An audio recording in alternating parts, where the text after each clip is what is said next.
Welcome back to Living the Small Business Life. In this episode, we talked to Chris at ACS Staffing Solutions. He talked to us about scaling, COVID, and what he considers to be the most important thing in business.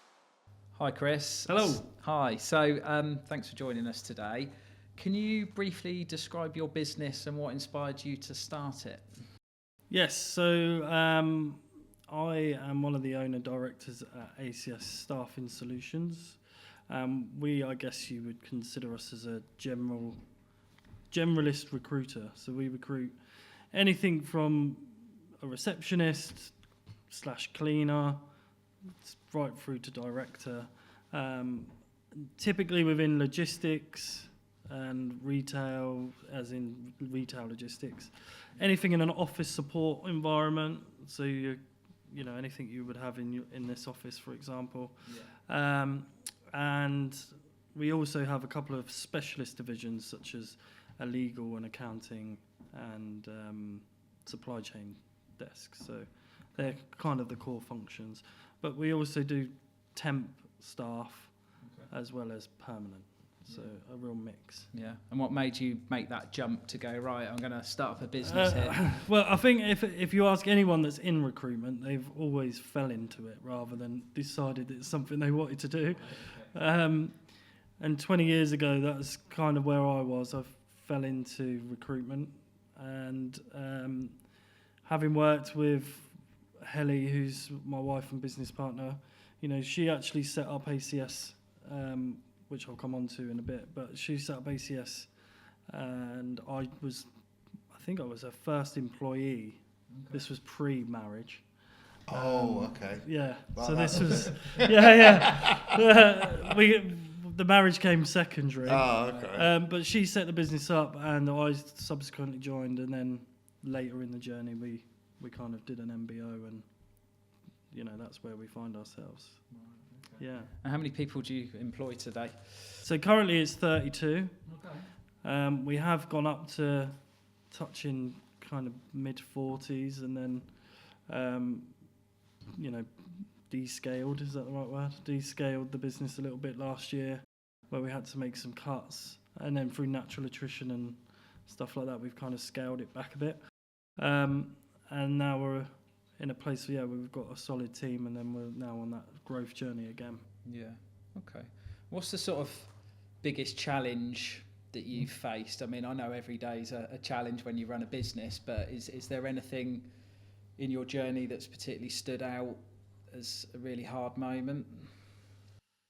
I think the difficult bits that come with running a business, it's like that, that famous poster where people see the tip of the iceberg, but they don't see the massive bit underneath.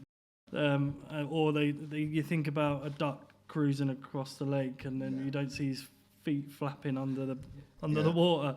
I think that there's lots of different stuff that, if we was to summarise it, I think me and Helen have often said we'd probably write a book at some point around some of this stuff. That there's loads of them out there, but it feels that the biggest challenge, I think, once you get the people right and the cultural stuff right, and you get to a certain point where all of that seems like it's running on nicely. But then I think we experienced a bit where we went through some scale, when I was talking about where we got up to kind of mid-40s. If you're not careful, you dilute that culture, and then lots of other little bits become diluted. And then before you know it, you're kind of thinking, how the hell did we end up here? And all of this has happened without realising it. And you've been walking past it every day. Yeah, and then you kind of, I think scaling, how to scale effectively has probably been the biggest challenge, because I'm a great believer that, and this is something that we're working on at the moment, is various different partnership strategies, because organic growth is tough.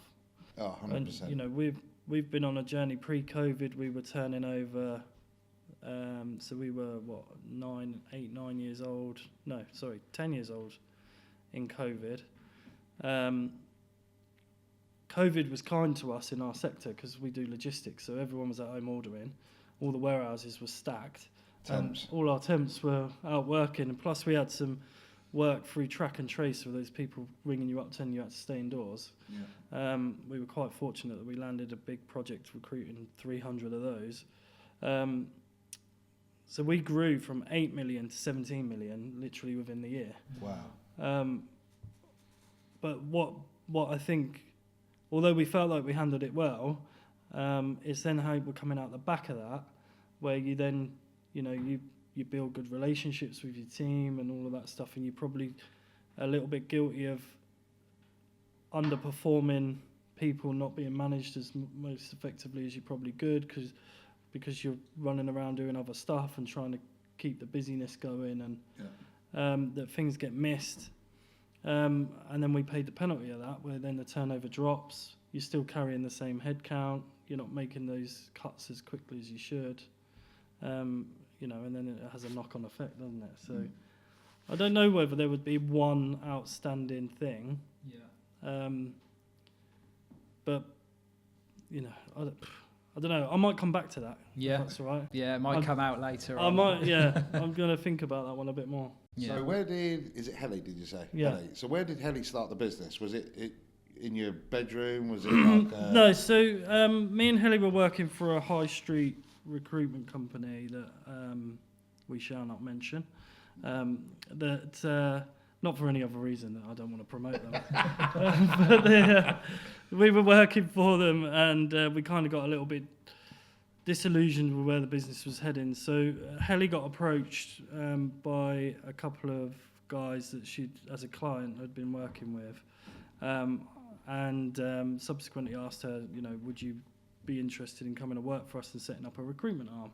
Yeah. She said, no, I don't want to work for you, but I'll partner with you and be your recruitment arm. So ACS Office Solutions was the business of which she joined, so that's why we took their name.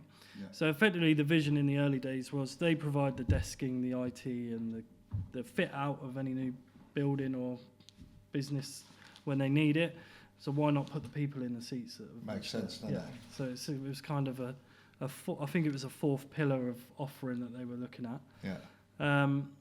So we set that up. So in the early days, it was just Helen, a desk and a phone. She was working out of their offices in Northampton.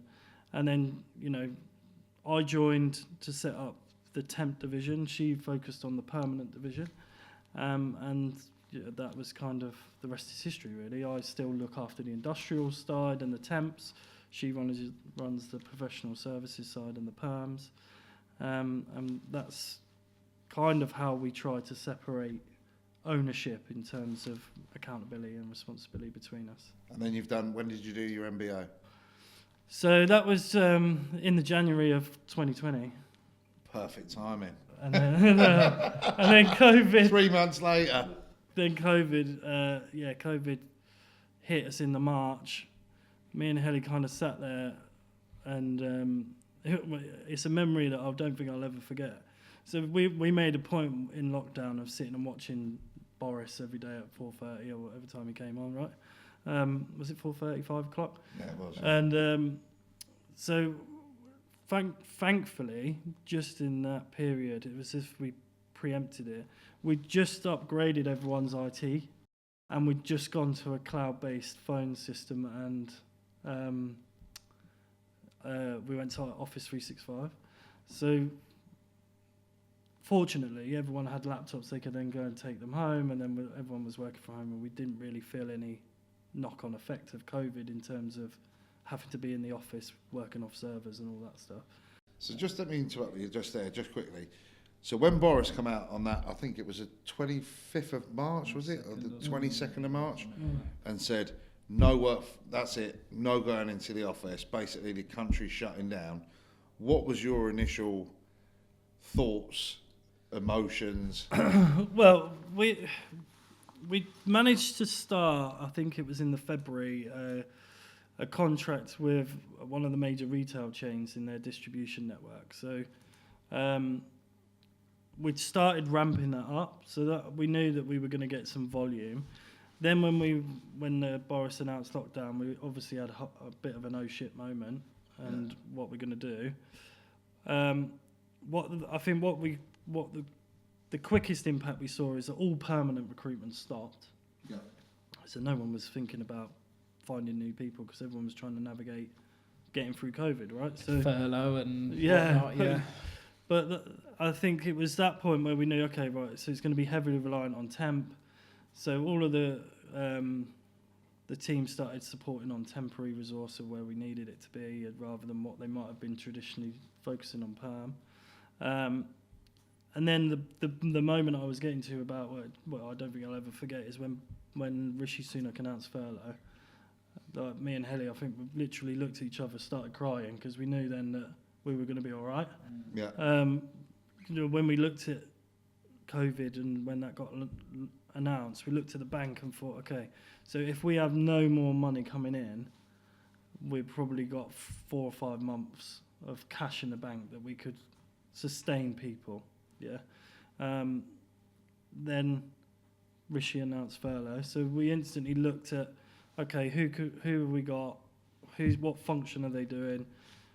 We immediately did the perm team as furlough because that made sense because their team was restricted, plus a few other guys and ancillary staff and stuff like that. And then it basically became our leadership team that kind of remained and dug in deep and perhaps did stuff. But because we saw such a ramp up on the industrial side, then we quickly, I think it was by the September, everyone was back. So it weren't that long a period. So your suffering weren't that long? No, it was a different suffering though in COVID, weren't it? You know, we were suffering in the garden on a 25-degree heat and trying to think about how we were, making sure that the people that were in the trenches, we still had people working in the warehouses. We still had some of our team account managing on site, making sure they were looked after. And they weren't exposing themselves to any real risk because at that point we still didn't really know how bad it was going to get. Within that 6-month period, I think everyone was back, and then we'd started to talk about track and trace workers and how we were going to look at supporting a couple of those remote. And I remember putting it on LinkedIn and saying we need 300 home workers, and we've set up a Google form and got people to fill in their details on a Google form, and we had literally like 1,000 applies over a space of a week where people wanted to do something where they weren't doing work and their normal jobs. We had all sorts of people working in warehouses, pilots, all of those industries that just couldn't work, hairdressers, beauticians, all of them working in logistics. So it was interesting, yeah. Was that always the goal to set out in logistics recruitment? Because it could have been very different during that time had you been in another sector. I've got a friend that rents trucks basically, to your Amazons and supermarket chains. And again, he had that whole shit moment, but actually with everyone going online shopping and Amazon deliveries, their business absolutely boomed during COVID. It's. Did you make that choice to go into logistics? Yeah, I think because I was 10 years into working in recruitment, and all of my experience was in logistics and manufacturing. So I think given the location of Northampton, with the logistics triangle, as they call it, or the golden triangle, so it makes sense. I don't think if you're a recruiter in Northampton doing any kind of market and you're not in logistics in some way, even if it's placing senior appointments, you're going to be touching logistics at some point, yeah. But we do focus heavily on the entry level, high volume SME, as well as the larger organisations in terms of their industrial. We call it industrial. I don't know. Did you know that? That's the sector. Amazon warehouse, So like that, but not Amazon. They're not somebody we deal with. Although if you're listening, reach out. We deal with more of your high street retail. So John Lewis is a big one for us. We deal with Travis Perkins and a couple of other big brands that you will know and see on the high street, but they're distribution centres that supply their stores, and their online presence will is what we do really. Yeah. During your, obviously, I know after COVID, you boomed sort of through COVID and turnover shot up. Were there any points when you started to see turnover dropping back? Was there any points where you were thinking, oh no? Yeah, so that probably didn't hit until 23. Okay. So when everything started to settle down and people were a little, returning back to work, I think we're seeing a big spin on it now where home working is a lot less than it was, and it's more hybrid or flexible working rather than now remote working. You see it on the news all the time, don't you? All these people, big brands saying that everyone's got to be in the office 5 days a week now. Or so once that started to settle down, then the demand on the logistics centres. We had the fear of the recession as well, changing government. Theresa, whatever her name was. Theresa May. Yeah, having a right old Paddy Liz moment. Truss, you mean? Liz Truss. Liz Truss. Liz Truss. Yeah, that's what I meant, didn't I? Well, that's that. Yeah, Liz Truss was. It was just all a bit of a mess. So people, obviously we feel the impact when people aren't spending, because if they're not spending, the orders aren't going to the warehouses. We're not then getting the volume of staff. So 2023, we probably, whereas a lot of the companies we were supplying, traditionally from kind of September to Christmas, getting ready for peak periods for us, they would give us their forecasting of what they think they were doing. It probably came in 30% less that year than what we manned up for. And that weren't for anyone's fault. And, a lot of this stuff that we work on is a bit finger in the air sometimes because you can't predict people's buying habits. No. Although you could have a good guide of it. So we'd manned up internally to do 30% more. That didn't flush through. And then that has a knock-on effect when it comes to cash flow, your cost base, all of those things for your pay and your VAT, all the things that we were touching on earlier. So yeah, it was... Which none of us like doing. No. So 2023 was probably the year that we realised it was kind of flipping back down. And I think that finished the year about 14.5, 15 million, I think, that year. Which is still good. Yeah, still good, but a considerable drop. Yeah, and when you're, it's all well and good sitting there chirping about turnover, but we all know that's just vanity, isn't it? It's not, exactly. Doesn't mean you've got a good business. No, 100%. And yeah, that was the bit when we started to think, okay, we need to. And have you seen that pick up? Because I noticed it, because I live in Grange Park, which is obviously one of the sort of commercial hubs of distribution for Amazon. And I noticed sort of pre-23, coming up that lead towards Christmas, you literally had Amazon vans queuing down the 45 to the BP, queuing to get in from both. There's only 2 entrances to Grange Park, unfortunately, and they were queuing both ways. I haven't seen that since. And they were parking on the verges and ruining all the verges and all Correct. that stuff, weren't they? Yeah, I remember that. You don't tend to see that now, and I think everyone's just calmed down a little bit. Yeah. One thing I forgot to mention as well in that little summary was, although we had a really strong 2020, 2021's Christmas period, there was no staff. So everyone was like, well, I need 50 people right next week, and we're going, well, might get you 10. So it went complete reverse, where there was loads of people around, to then being no one around, and that was also at the same time as Brexit. Yeah. So you had that whole Brexit debacle where we left the EU, but then loads of Eastern Europeans then went home. There's a whole driver shortage thing. Yeah, and then do you remember that? So yeah, there's been the last four years has been a bit of a when it comes to the staffing sector. Yeah. Does that put a strain on your relationships with your customers? No, I think because everyone was in the same boat, and there were some businesses that could afford. We've mentioned Amazon that was getting people to sign up. Here's 1,500 quid signing on bonus or £2,000 signing on bonus, and then people were leaving jobs thinking, right, I'm going to go and work for Amazon and get £2,000. But what they didn't realise when they were signing up for it is you're going to get £500 now, and you're going to get £500 in 8 weeks, and 500 quid, in 12 weeks. And if you stay with us for all that period, you might get your other 500 quid, whereas they all thought it was £2,000 straight away. So that was another tough year, but like everybody was thinking the same. I think all of these little scenarios that the sector throws at us we always get through it. Yeah.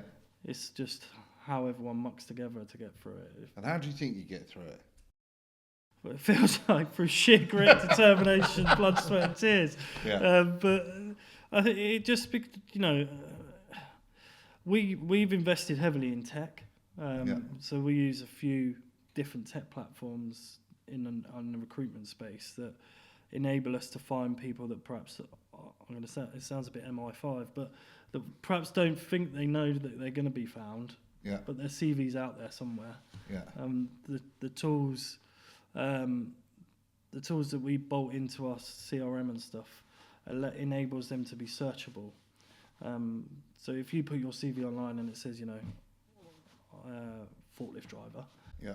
Although you might have don't put my CV searchable, we've got a bit of kit that we'll get an alert saying forklift driver's registered on the platform. Quick, give him a ring or reach out. So it becomes a bit of a race of like fastest finger really with some of that stuff. Okay. Going back to when you started out, what was the initial sort of vision for the business? I mean, did you have a plan and did you think, right, in 1 year we want to be here, 2 years we want to be there, or did you sort of suck it and see? And I don't know whether there was necessarily a plan, and again, these are all the things that you can perhaps think about after the event, right? I don't know whether there was necessarily a strategic plan of we want this much turnover and this much in profit, and I think what Helly's vision was in the early days is that she wanted to create an environment for working mums, being a working mum herself, that offered a culture of being flexible around the demands of being a parent. That was our internal. That's good. That's nice. Culture. If you were a good recruiter, but you had kids, it's a testing job, recruitment. You get rejection a lot. You probably get phoned up all the time. Do you need any IT people, or do you need this, or do you need that? I think even coming in here, one of the team said, "Oh, make sure you mention about." So it's a highly competitive market in Northampton or in the county, and so Helly wanted to make sure that if you were a good recruiter that was able to churn the numbers. Because ultimately you need to contribute, right? It can't just be a nice place to work. Then we'll be flexible and make sure you're going to those important milestone moments with your family, whether it be first day of school, kids panto, sports day. The other businesses that we've perhaps worked for in the past or that even maybe exist now aren't necessarily that flexible with. The joy, I think that's another thing that's perhaps come out of COVID is, and I've interviewed a couple of people actually recently who don't experience this, but it's really hard when you've got a young family and then they're sick. If we've got the ability to work from home, then why can't we try and marry those two things together from time to time when it suits or when it's possible, right? It's not always possible, we know that. You can't be on Zoom calls and have a screaming kid on your lap that's full of snot and it might be ill. I have had those. Yeah. Especially over the last 3 years. Yeah. But it happens, right? Yeah. So we've got to be understanding around that, especially if we want to get the best out of people and we want to retain good talent. So I think there's a huge education that's gone into that since COVID for businesses. We're certainly seeing a big thing about engagement and onboarding being really crucial now with, and like I say, and businesses are starting to step away from that full remote working to it now being more hybrid and flexible.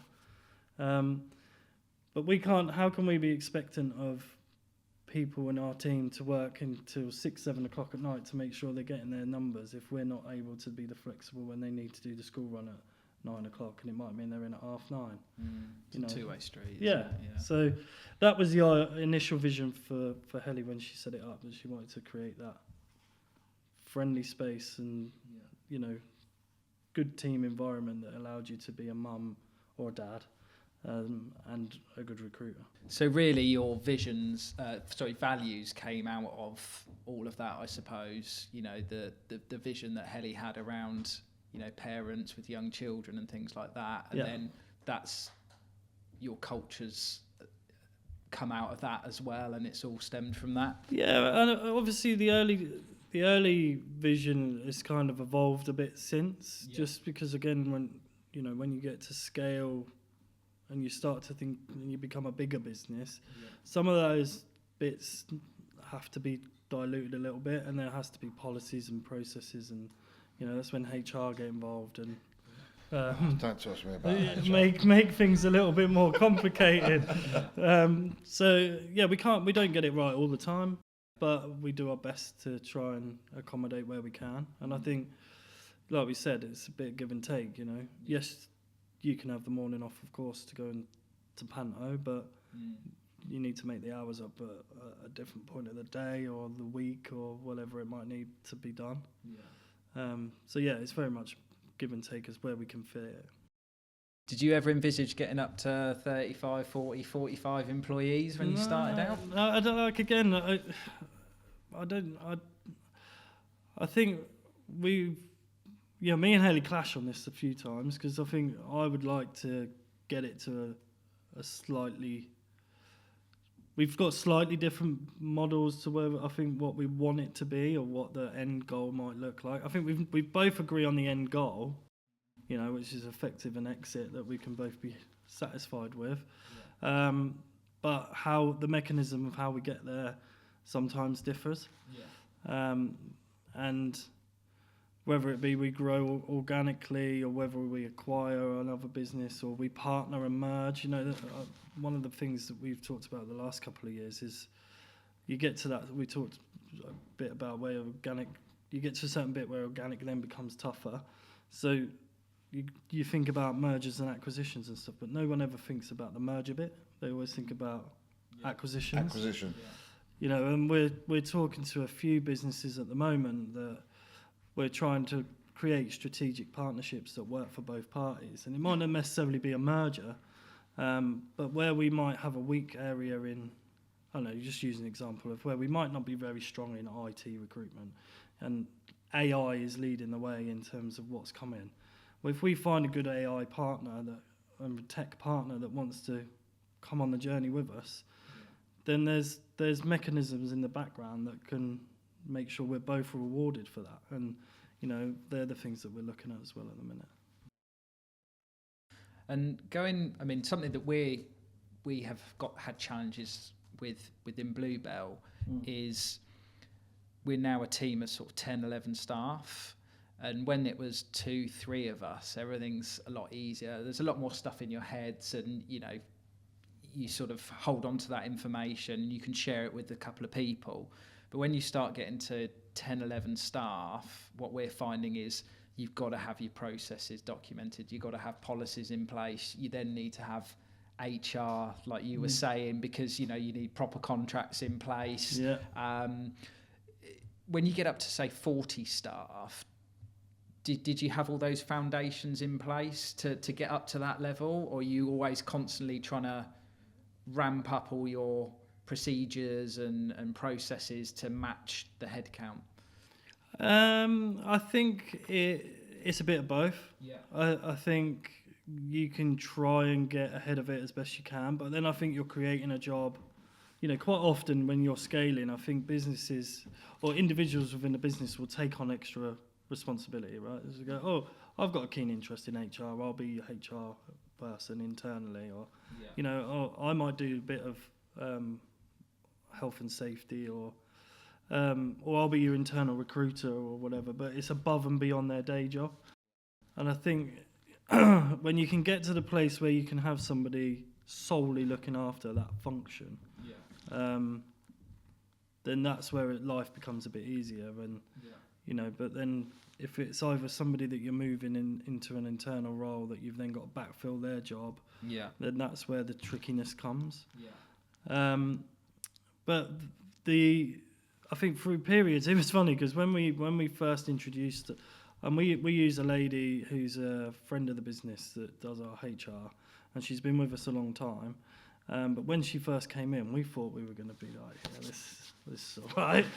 We've got this folder, and everyone's and there's a filing cabinet drawer there. Just open that, and you'll find everyone's details in it. And it didn't take long before she was tearing us a new one around. Well, you haven't got this person's copy of this, and you don't have that, and where have they signed the handbook, and where's this? And so we had to go through a whole huge project of handbooks and policies and stuff. And I think once they're done, then obviously it's just a case of updating them. We also use an online platform that helps us record things like one-to-ones and trying to get away from all that paper stuff and note-taking. But it's a tricky adjustment because then it becomes cost. And I think that's the bit that people struggle with, is seeing the benefit of the cost. When you've got to start outlaying those bits and pieces. Yeah, no, definitely.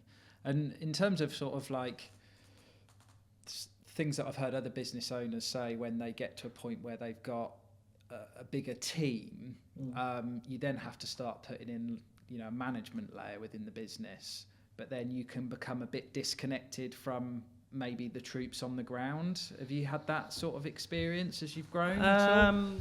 So we a little bit, but in a different way. So we did establish a leadership team when we got to, and it was more of a natural thing that again, it came to, you're taking on a bit more responsibility. So you're in the leadership team now. Right. And, so you go through those bits of pain, and then not all, what it's like, not all salespeople are going to make good sales managers. And so we have experienced that pain. I think we've always been pretty good at promoting from within. We've got a few success stories of people that have come through the apprenticeship route that are now in our senior team.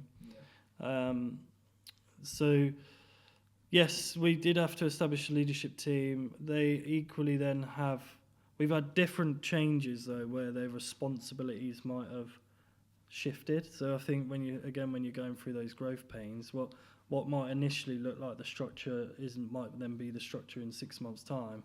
So as long as you can prepared for that fluidity there, or the need to pivot when you need to pivot, is key.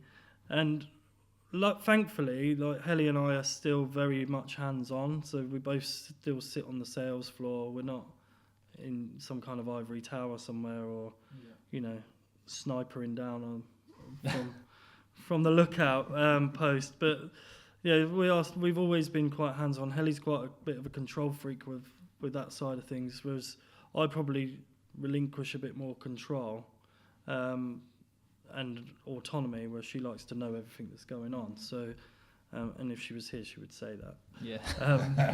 But I think that will always be the case when it's a family business, regardless of the size, to be honest. Yeah, and that must be quite hard as well, is as the business grows, being able to let go of some things and shed some of that responsibility. Yeah, definitely. Yeah, and how do you go about that? I suppose you've got to trust people to you've got to, we're in the service industry, right? So in the early days when it was me running the industrial desk, and I'd be ferrying around at 6 a.m, checking people in, talking to managers, saying, is everyone here? And this person's missing, all that. And when I started handing it over so I could concentrate on other stuff, to make sure that they were getting the same service I was giving, then there's all that coaching and the expectation management that we have to do. And I guess Helen and I are quite a stickler for standards. I think that's probably why we've, grown it the way we have, because we don't tend to lose business when we win it. Touch wood. Obviously, there's been occasions if it's gone out to tender, or if it's never been through poor service, though, I think is the point I'm trying to make. But it's all about, that's why we need to keep close to it, because I think if you get too detached, then you start to see things drop, which is then when the processes and stuff have become really important, that people know. Yeah. You know, like we were talking about leadership team, no one tells you how to be a good leader. No. You kind of either learn on the job or you get coached by mentors or whatever. But equally, no one's telling them how. If no one's telling them how we want them to lead the team, or if we want to service the customers in a particular way, then how can they expect to know it? You know. So yeah, there was a bit of a journey, but I think that was a long time ago now. Yeah. And you touched on a bit earlier about sort of partnerships and collaborations and things. Do you have sort of partner businesses that you work with? Yeah, from we've a got supplier level, and we've got a few, and it might be like where you've got HR consultants that are going out and being HR consultants in other businesses, and they go, "Oh, we need some recruitment support." Yeah. And then we've brokered some relationships where they would naturally recommend us. And then equally, if there might be another recruiter that specialises in engineering and we don't do engineering, but if we want to give the client that service, then we might give the role to them to fill, but we're kind of the middleman. Or I think, you know, the recruitment industry is tough, as are a lot of industries. So there's so many ways that you can collaborate and work together that benefits more, and ultimately the customer being that they're going to get the best service. Yeah. So we're strong fans of that, yeah. Are you finding that we deal with a lot of recruitment firms, and speaking to them, they've found it, especially over the last sort of 6 to 8 months, it's gradually getting harder and harder each month, especially on the perms, not so much the temp side of things, but the perms seem to be businesses are not, and we've experienced it with our customers when we're quoting for things at the moment. Businesses seem to be a bit cautious at the moment around committing to certain funding on certain projects, whatever it may be. With recruitment, are you finding the same thing, or is that just a... So can we swear on this podcast? Mm-hmm. Yeah. So last year was shit. Absolutely. Like, we can write 2024 off completely for that very reason. That it was from January to June, and probably if I was to really look back on it, like I said, the 2023 peak period was 30% less than what we forecasted. So probably like November of that year into June of last year was horrendous, like the worst we've known it probably since we started. Right. And that was through nervousness around hiring. You know, the people weren't spending money, so therefore the warehouses weren't busy. It was just horrendous. And have you found that what stresses has that brought for yourselves in terms of, you know, you've got this huge cost base there. If you've got 40 odd staff, that's a big cost base. You've got office costs, electricity, you know, all the bits and pieces. Has that put you under an immense amount of stress where you got to the point at any point and thought, you know what, this ain't worth it anymore? No, I don't think we've ever thought that, because we're always keeping that exit, you know, plan in the head. That's always the dream, or the goal, right? Yeah, is that end bit. But I think the difficulty with last year is nobody saw it coming necessarily, and it weren't just us. That was sector wide. Yeah, it was just a light switch, man. Yeah, it's like the whole. You know, you only have to scroll on LinkedIn through the periods last year to see these even people that lead these organisations that are like offering training and support and all that to the sector were saying how dire it was. However, we were in a slightly fortunate stance that we had a really good sales team that then, you know, probably we're now from June to now we're feeling the benefit of having. So, but it didn't come without its challenges. We had to make redundancies. We had to cut the costs. You know, I think on last count, Helen, and you know, she kind of manages the finance arm of the business from a accountability or responsibility side. I think it was something like 400 grand's worth of savings that we had to make, or we found that we've just, then it makes you think, what we were doing in 2022, 23 to You know, where's it gone? Yeah, where's that money gone? Yeah, and I think so. You know, when it comes to those scalable questions, it's never quite. You've got to keep your eye on the cash, because cash is king. 100%. And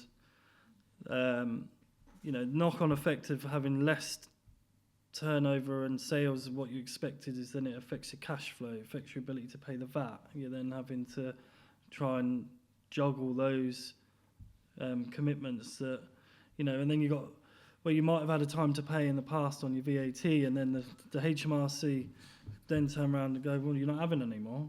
No. And then you're thinking, well, our advisors said that we were going to get it, and then we're like, well, you've been advised wrong then, haven't you? You know, you know, all of those things come up, and then you have to navigate a whole different set of challenges while keeping the business operational and all of that stuff. So there are times where you have to make some critical decisions, and unfortunately that meant that we had to cut some heads last year.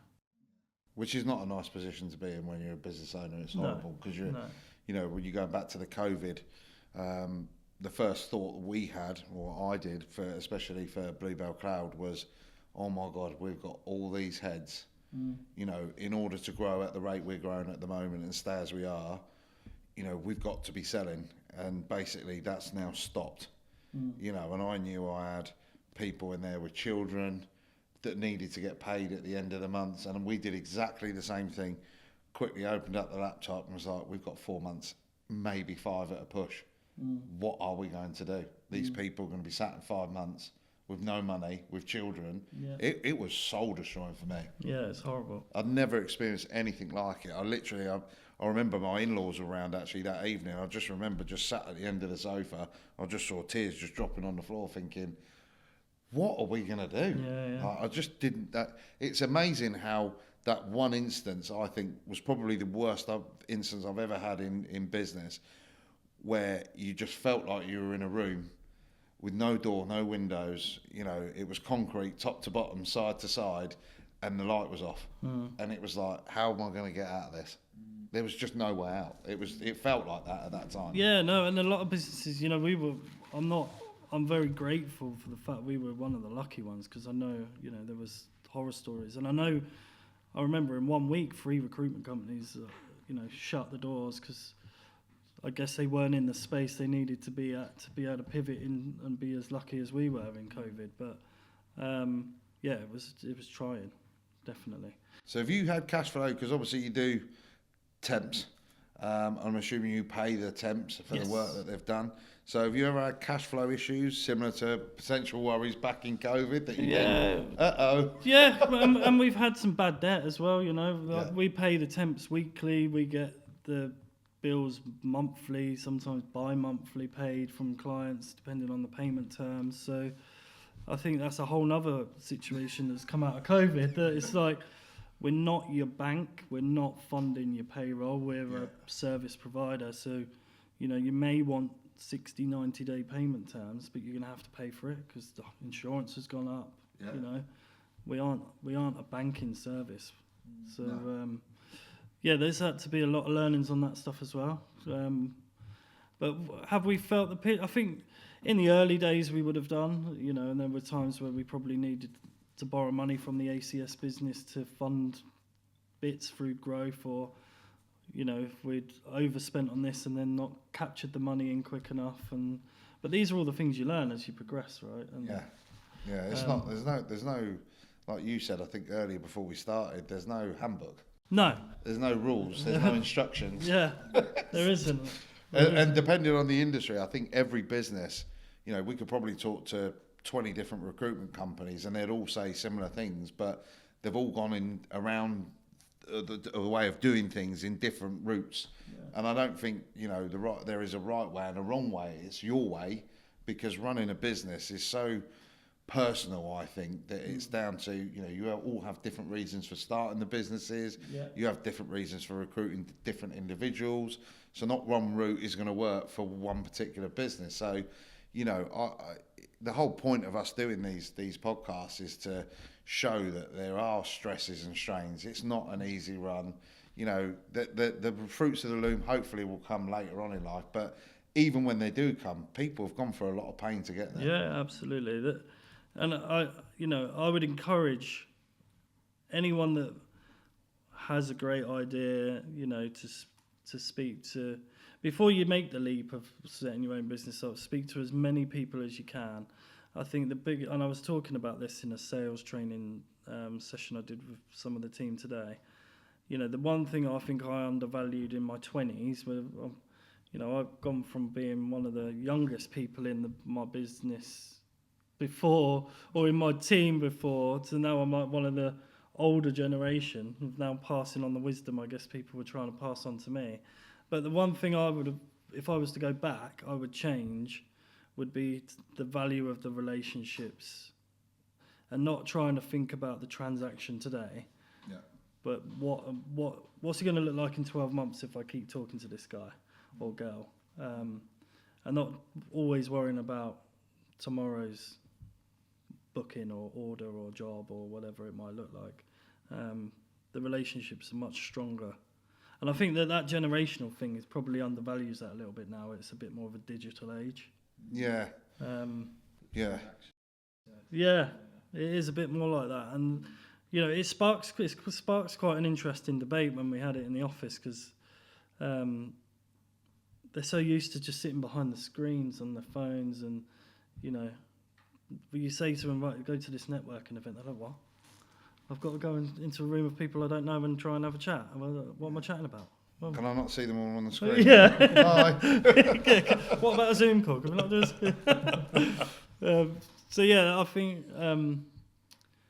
there'd be lots of things I would do differently if I was setting it up again, or if we were doing it. Lots of the lessons that you learn along the way that in hindsight you think, oh God, why didn't we think about that? And one of them is cash flow. Be much, much more into the detail about your cash flow. Yeah. I think every business goes through cash flow issues, even if you can get to. The problem is with cash flow is that you can get into a point where you overtrade, where you're doing so well, but that's great if you're shipping it out and you're not getting it in quick enough. Like you said, there's certain companies now switching to 60, 90-day payment terms to free up a bit of cash for themselves. That can massively impact a small business. Yeah, of course it can. And especially if then they don't pay or they start to try and dispute it. Yeah. Which they do, by the way, on the 89th day. Yeah. Not the first day they've received it. And it just, I think you quickly start to realise as well when you're in business of who you want to do business with, and that those people that have got a similar, appreciation for the win-win that the partnership creates when you're trading with people, rather than it about you're the supplier and I'm the client. Yeah, 100%. Yeah. And I think that if you can get in that mindset early, that will help as well. And more so, I think that for me, I've found that competitors as well, if you're in the same marketplace, I think you've mentioned it earlier, you should be working together. Because at the moment, for small businesses, which from the statistics you mentioned on a couple of episodes ago, basically make the UK's economy, we don't speak enough, we don't talk enough, we don't communicate enough within the same industry, especially in telco. That seems to be every man for himself, and all that's happened is we've just driven prices down and down and down to the point now where you have to do such a vast volume to make any money. It's just that sector has been through a bit of a reputational damage period as well in the past, like 100%. Recruiters, right? I think someone called me a people trafficker at one point, and I was thinking, what do you mean? We're trying to find people providing a service. But I've worked in telecom sales, and I know how brutal it can be and how boiler roomish it can be at times. Yeah, 100%. If you're not, I think it's changed now. I'm going back, 20 years, but recruitment used to be like that as well. It used to be about numbers. It used to be getting them out. Where can we skim some money here, skim some money there? But it's very much different now. It's about partnership, engagement, delivering great service, rather than it just being about cash. It was funny, we had the discussion about this a little bit earlier about customer retention. And I think I'm drawn at the moment because I found even, we had this conversation with Ben recently, and it's only recently I found, and we've lost a couple of clients that we've had fantastic relationships with, and then we've just had a notification through, you losing provider, the numbers going, the connectivity's going. We're like, hang on a minute. You ring them up, what's going on? Oh, it's not you. And you're thinking, well, it clearly is, because we can't see that we've done anything wrong. Your pricing's been fairly competitive, and there doesn't seem to be a reason behind it. And there are some other cowboys out there that will promise the world and under-deliver. But for us, it's like, I'm now drawn as to what does the future hold? Our relationship's going to be the be-all and end-all, because we've got some fantastic relationships where we know we will not lose that customer come hell or high water. But then we've got ones that are just, we are the supplier, they are the customer. Yes, if there's anything, we're quite proactive with what we do. We're constantly in contact, but it just seems to get to that point where they just go, no, we're now changing. And it's like, okay, what more could we possibly have done to retain that relationship? And I don't know whether I have a feeling that that's why businesses are so nervous at the moment, that they're not committing to certain things and they're making decisions to just play around with a few bits and save as many pennies as they can, over here and over there. I don't know whether that's part of the reason why the recruitment dropped off. People are thinking, oh, right, I'll do it myself, it's cheaper. Yeah, but then we're seeing it at the flip side.